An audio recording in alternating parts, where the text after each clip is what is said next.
বৰ্তমান অসমত বিজেপি চৰকাৰখনে মুছলমানসকলক টাৰ্গেট কৰি লৈ যিদৰে অমানৱীয়ভাৱে উচ্ছেদ কাৰ্য চলাই আছে, আমি উত্তৰ পূৰ্বাঞ্চল সংখ্যালঘু ছাত্ৰ সন্থা চমুকৈ নেমছুৱে আমি তীব্ৰ ভাষাৰে গৰিহণা ও ধিক্কাৰ জনাইছোঁ।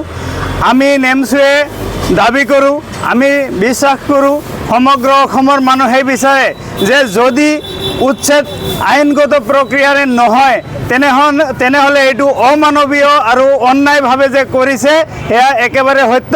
কাৰণ উচ্ছেদ প্ৰক্ৰিয়া যদি চৰকাৰে কৰিব লাগে তেনেহ'লে নিৰ্দিষ্ট কিছুমান নীতি নিয়মৰ মাজেৰে কৰা দৰকাৰ।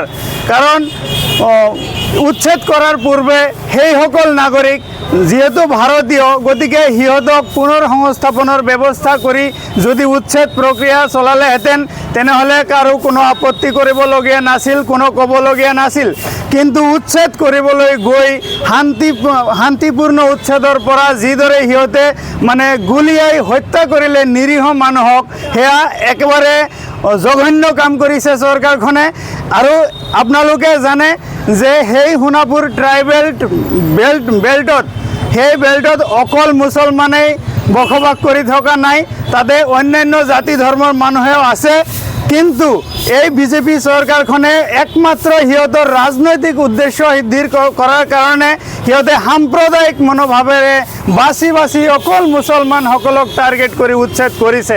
আপোনালোকে হয়তো জানে যে সোণাপুৰত যিসকল পৰিয়ালক উচ্ছেদ কৰা হৈছে তাৰে কিছুমান পৰিয়াল এনেকুৱা আছে যে ট্ৰাইবেল বেল্ট এণ্ড ব্লক সৃষ্টি কৰাৰ পূৰ্বৰ পৰাই তাতে বসবাস কৰি আছিল, তেনেকুৱা পৰিয়ালকো কিন্তু উচ্ছেদ কৰিছে। গতিকে সেই ঘটনাক আমি নেমছুৱে তীব্ৰ ভাষাৰে আমি গৰিহণা দিছোঁ, ধিক্কাৰ জনাইছোঁ। কাৰণ এই চৰকাৰখনে একমাত্ৰ চৰকাৰ যিয়ে সংখ্যালঘুৰ ডাইৰেক্ট বিৰোধী চৰকাৰ, সংখ্যালঘু বিৰোধী চৰকাৰ। ইয়াৰ সংখ্যালঘুক কেতিয়াও শান্তিত থাকিব দিব নিবিচাৰে। ইয়াত এটা ৰিলিজিয়াছ এটা ক্লেশ লগাই দিব বিচাৰে, ইয়াত জাতিগত এটা হিংসা সৃষ্টি কৰিব বিচাৰে।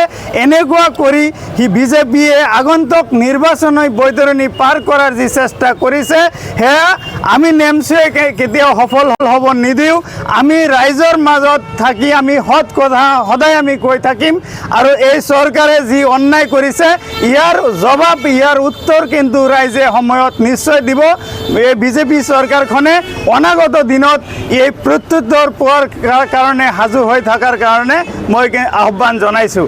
আৰু আপোনালোকে জানে কেইদিনমান পূৰ্বে বৰপেটাৰ পৰা